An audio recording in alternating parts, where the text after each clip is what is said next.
Eu os convido para adentrar até o memorial, por favor.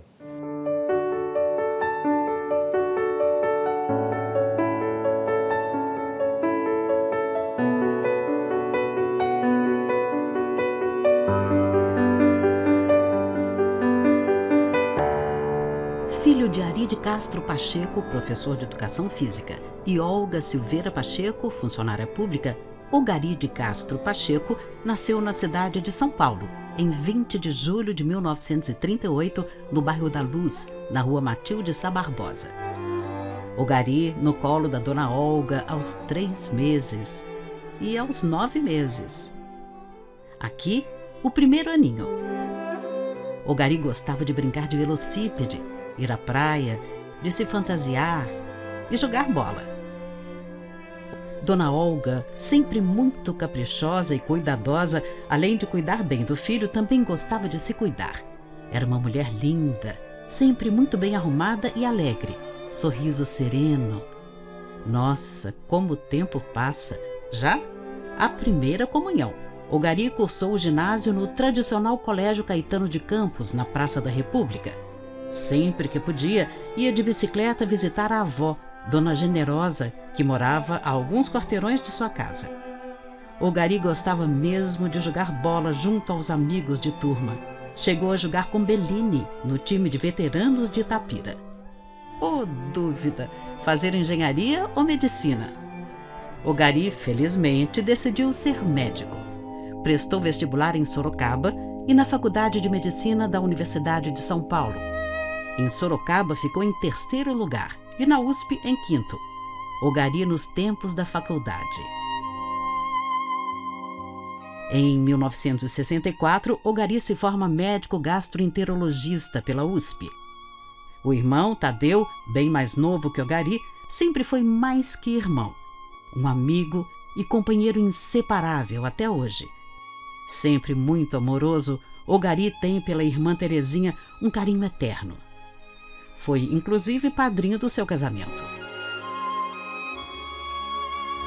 Em 1966, após a residência médica e a convite de um colega de profissão, o Jovino, Ogari vem para Itapira e deixa a namorada Ivone em São Paulo.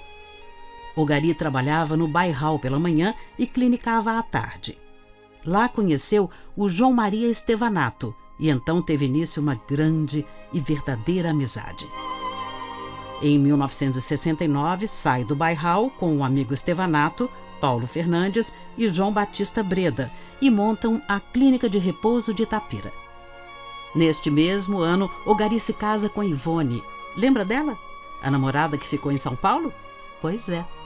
Ela vem para Itapira. Ogari, não contente em só clinicar, resolveu também produzir medicamentos para atender a demanda da própria clínica. Xiii, errou a mão. A coisa deu tão certo que precisou sair para vender o excedente. Os médicos Paulo e Breda deixam a sociedade e o amigo João Estevanato se dedica mais à parte administrativa. Ogari e Ivone moravam na rua Dom Pedro I, número 109, onde tiveram 3 filhos, Ricardo, Renata e Rogério.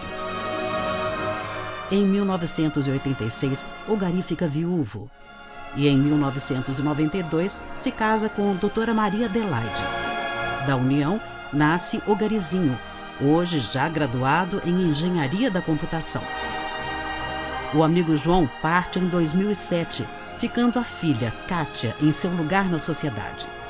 Ogari e Kátia formavam uma dupla inseparável, com muito amor, carinho e respeito. Ela envia um bilhete ao tio. Tio Ogari, alegria e às vezes lágrimas, lembranças nos permitem reviver o que certamente foi bom e digno de ser vivido. Pacheco, um sobrenome de peso que teve o seu espaço na Vila Sá Barbosa.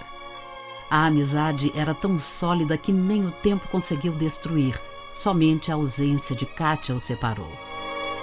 Hoje, senador, Ogari continua à frente do laboratório onde é cofundador e acionista. É reconhecido dentro e fora do Brasil com os maiores prêmios da indústria farmacêutica e também como maior personalidade do país na área de saúde. é um visionário e sonhador.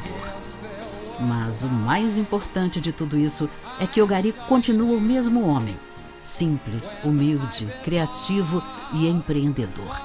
Trabalhar sempre foi seu maior prazer. Hoje, em seu terceiro relacionamento, sempre que pode, Ogari reúne a família.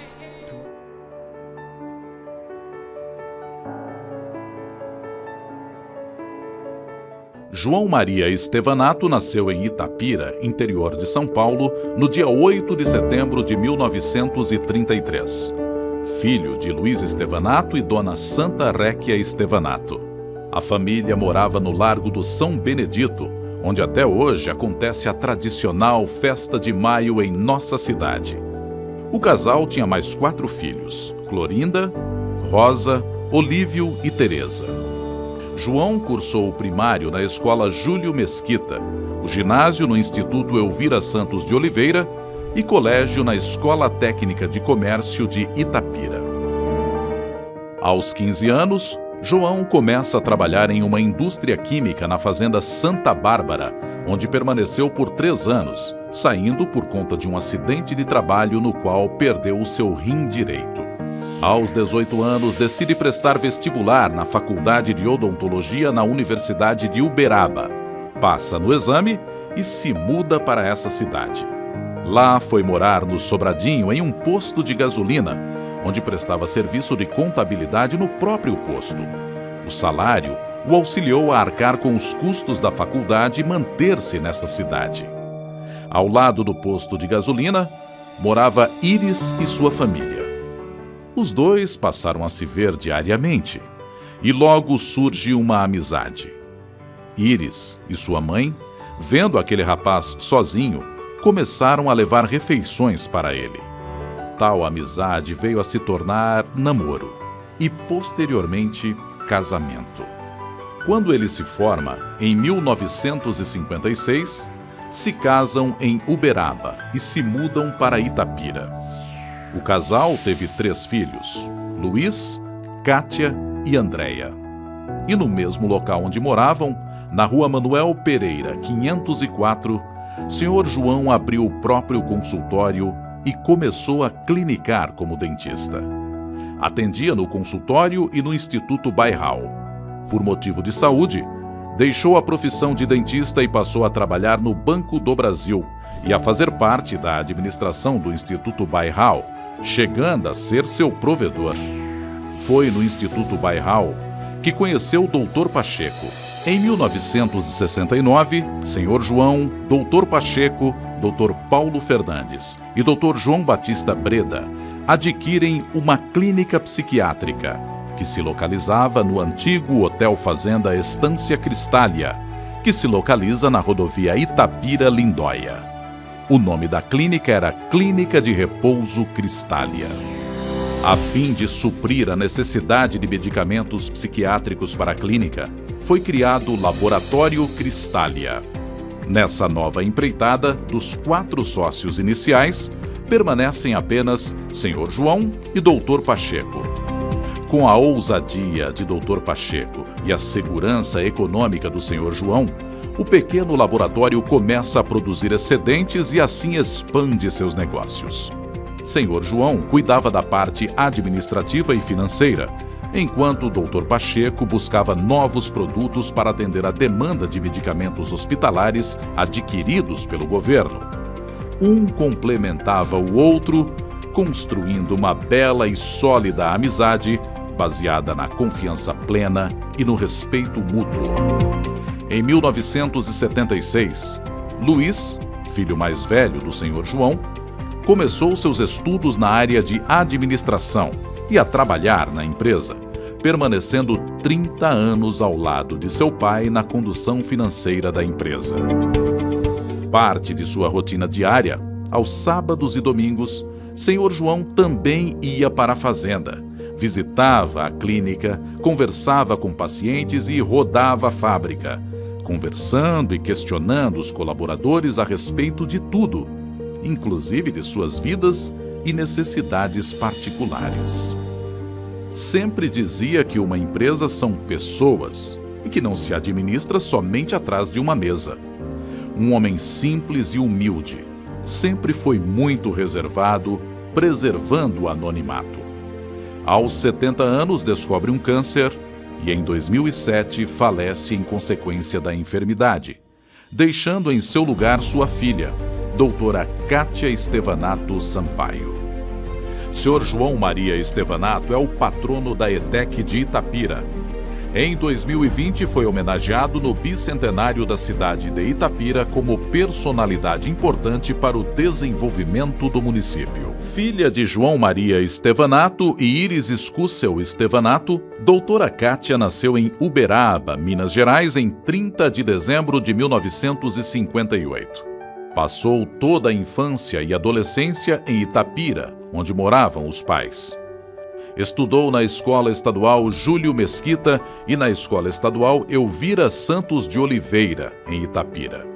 Aos 19 anos, mudou-se para Vassouras, no Rio de Janeiro, para cursar medicina na Universidade Severino Sombra, onde conheceu Paulo Roberto Gasperotti Sampaio, seu colega de faculdade.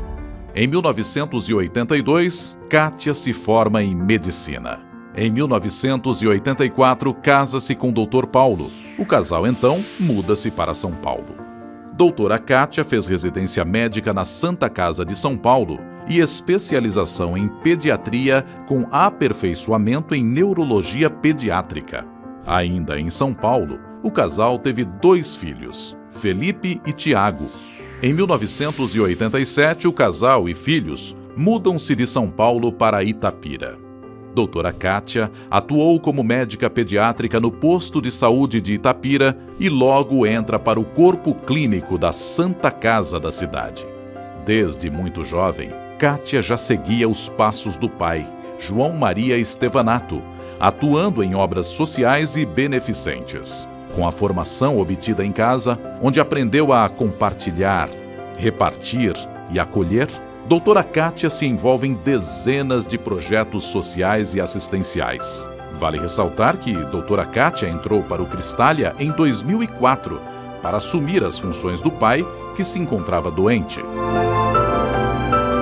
Desde então, passa a administrar com muita capacidade e competência as atividades de Sr. João Estevanato. Doutora Kátia nos deixou em novembro de 2018. Mas seu legado continua, tanto dentro do Cristália, quanto na cidade que ela escolheu para ser a sua cidade, Itapira.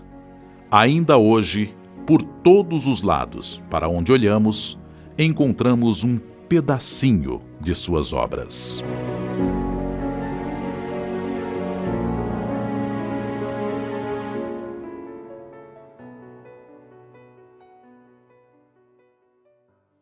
Muito provavelmente, vocês já tomaram conhecimento de que a Cristália foi eleita a melhor empresa pelo valor econômico.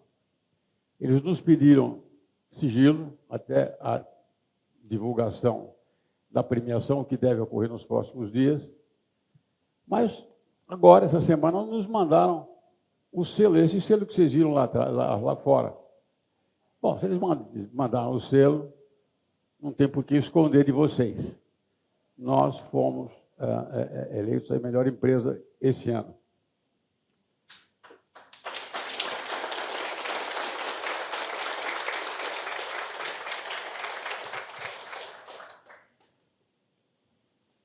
Seria desnecessário dizer o quão satisfeito e feliz eu estou. Mas essa felicidade tem algumas razões especiais que transcendem o prêmio. Transcendem ao prêmio.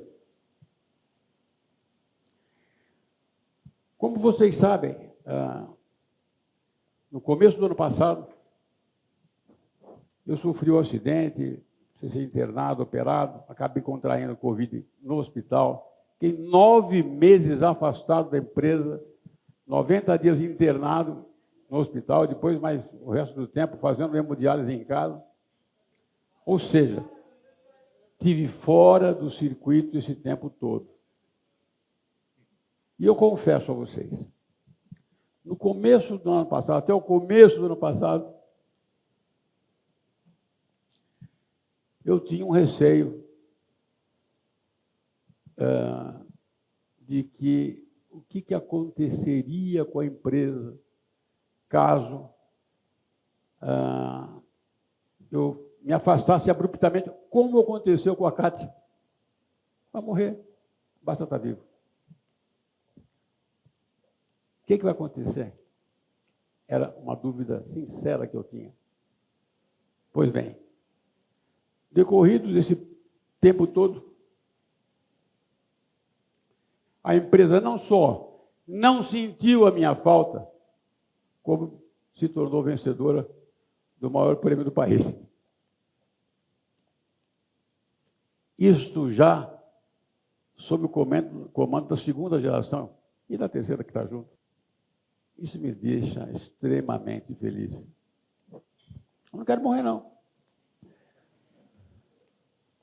Mas se eu morresse hoje, estaria mais tranquilo do que estava no começo do ano passado, com relação aos destinos, com relação à condução da empresa, que foi excepcional. Isso se deve a vocês todos. Vocês todos.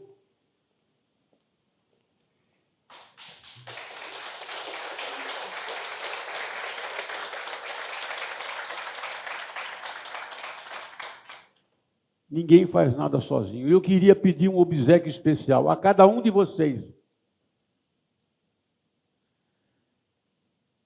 Transmitam aos seus comandados, a todos eles,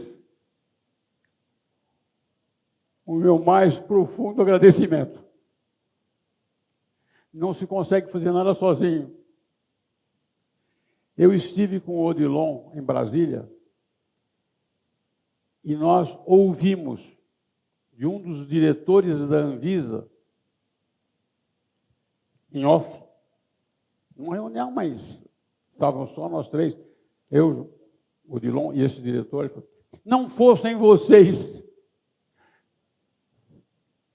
nós não sabemos quantos milhares a mais de brasileiros teriam morrido. Então vocês são responsáveis por salvarem milhares de vidas. Vocês todos. Transmitam isso aos seus comandados, por favor. O que foi feito não é coisa banal, trivial, comum. Nós passamos de 4 milhões por mês, mais ou menos, de kits de intubação, para 19 milhões por mês. Extraordinário o que foi feito.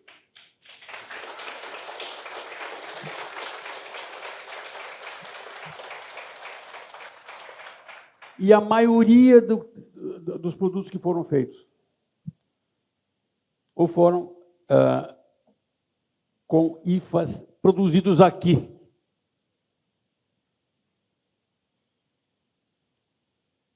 Não foi à toa.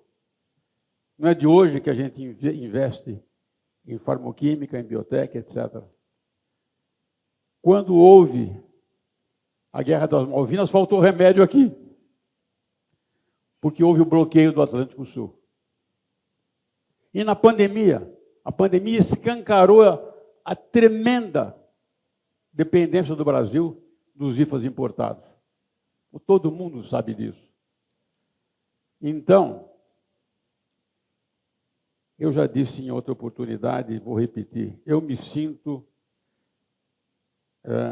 de um lado, privilegiado, porque tive a oportunidade de estudar, e estudar o tempo todo em escolas públicas, até o segundo ano da residência médica.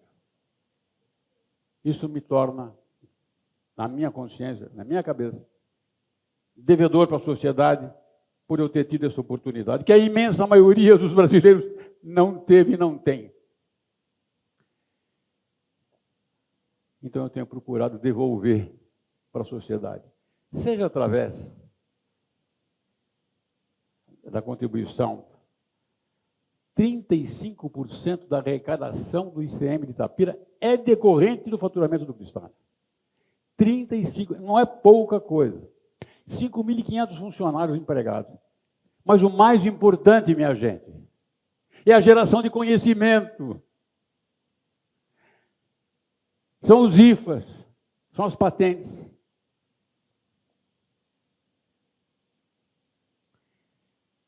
E agora vai o segundo registro, destinado à segunda e às demais gerações que vierem. Parem para pensar. Eu acho que vocês devem ter noção. Existem cerca de 350 empresas catalogadas como laboratórios farmacêuticos no país. Quantos produzem IFAs? Eu conheço o Libes, que faz, se não me engano, 2 moléculas. A Blanvir, outras 2 moléculas. O resto acabou. Tem farmoquímica, que faz um pouco. Mas somando tudo, não chega nem de longe perto do que a gente faz. Quando houve a pandemia, eu fui atrás de IFAs para complementar o que faltava. Nós não fazíamos tudo, no mundo todo. Inclusive na América Latina, e que descobriu o quê? A produção na América Latina é pífia em relação à IFA também. Nós somos os maiores produtores de IFAs da América Latina. Nós somos os maiores produtores de kit intubação da América Latina. Idem com relação à farmoquímica oncológica. Não percam isso de vista, não se esqueçam disso. Daqui para frente, vocês é que vão ter que tomar as decisões e vão definir os rumos. Nada mais natural. E eu tenho certeza, como vocês já demonstraram com o ganho do prêmio, que vão ser bem-sucedidos, que vão conseguir fazer muita coisa boa. Mas não se esqueçam de que IFA e inovação são o nome do jogo. O resto é cópia. Eu não tenho nada contra os genéricos. Precisa ter genérico. Remédio mais barato para a população, ok.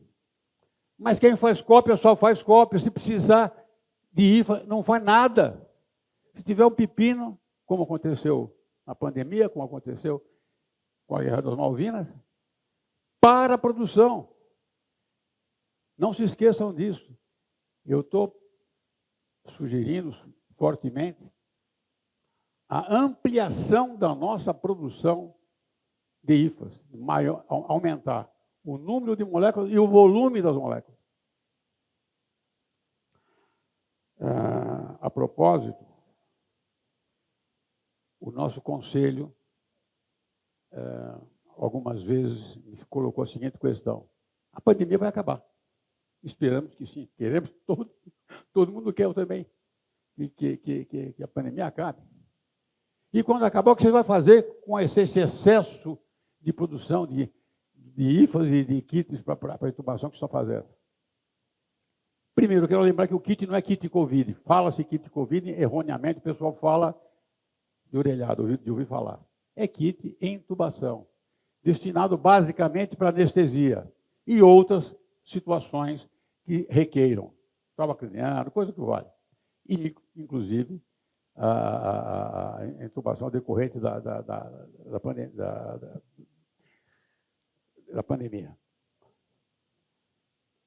Meu Deus, quando diminuir a pandemia, deve voltar a existir um número maior de cirurgias eletivas e daí aumentar o consumo de produtos para anestesia. Isso vai ser suficiente para consumir tudo? Não, não vai. Então, como ao pesquisar potenciais fornecedores, nós verificamos que na América Latina a produção é pífia, é quase nada mais lógico do que a gente expanda o nosso mercado através de incursão na América Latina. Nós já elegemos 5 países, o Ricardo já está tomando providências com relação a isso, para que a gente instale filiais nossas, não serão distribuidor. Distribuidor como se fosse uma farmácia que vai distribuir. Ele não tem interesse nenhum no produto dele. É negócio. Se der para vender, deu. Se não der, não dê. Não, tem que ser filial nosso, como é o IMA na Argentina, que vai ter o seu direcionamento também voltado para a comercialização da anestesia. Mas nós já escolhemos 5 países e estamos trabalhando na implantação de filiais para isso. Para quê? Na medida em que volte à normalidade, a gente tenha possibilidade de escoar essa produção que hoje já é bastante significativa. Por que não? A nossa saída é exportar. O segundo ponto que vocês não deveriam negligenciar, não deveriam esquecer, Ricardo, Karime e quem mais vier, é inovação. Veja o que eu estou falando, com todas as letras. Inovação, não é inova enganação. Por que eu digo inova enganação?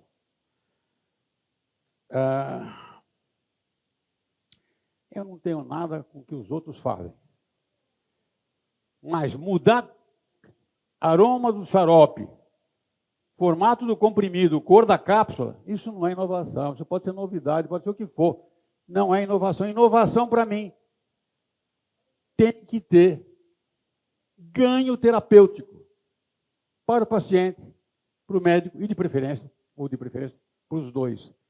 Como, por exemplo, a nossa colagenase é animal free. Mas não é animal free só para ter um charme da marca. Não. O Clostridium, que é um micro-organismo que faz a colagenase,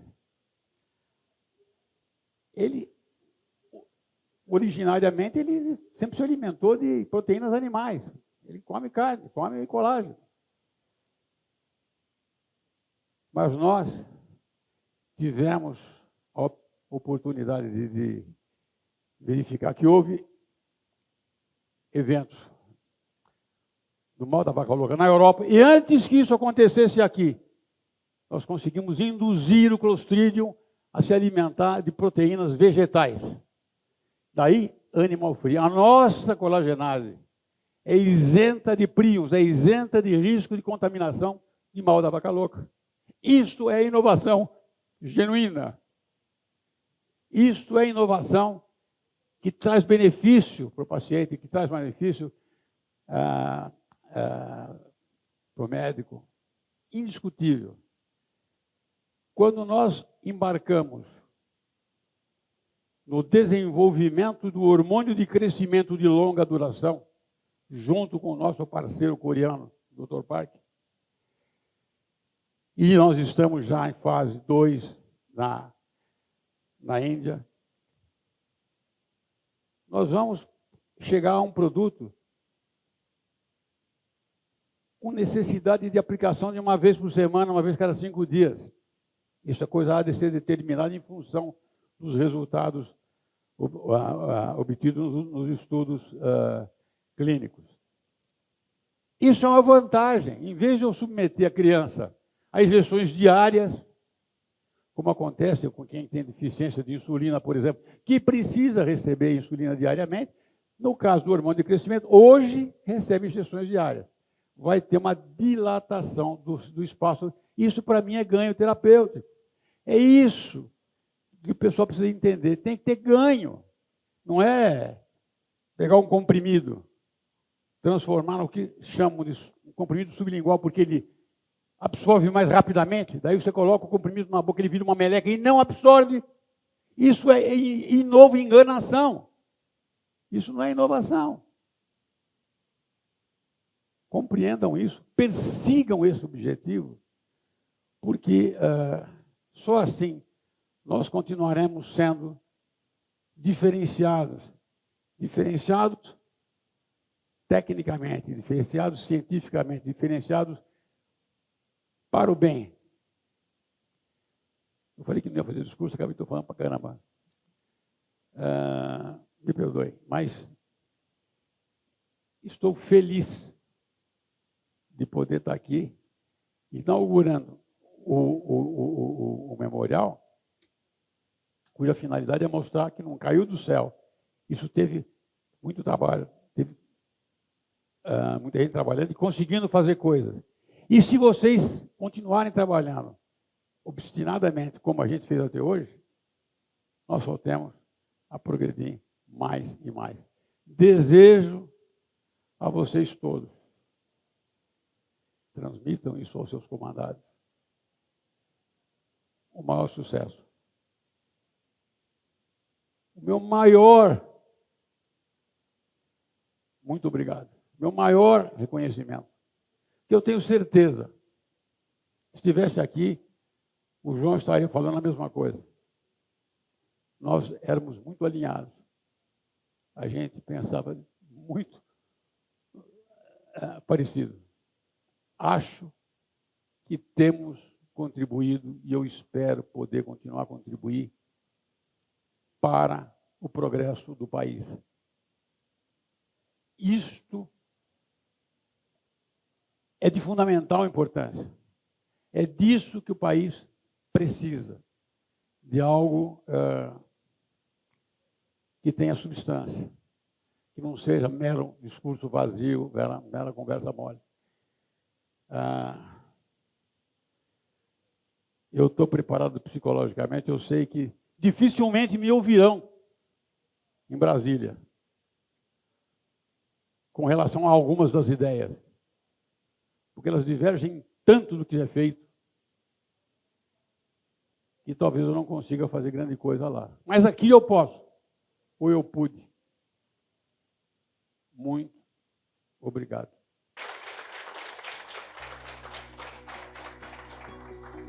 Para complementar, eu acho que isso merece um brinde.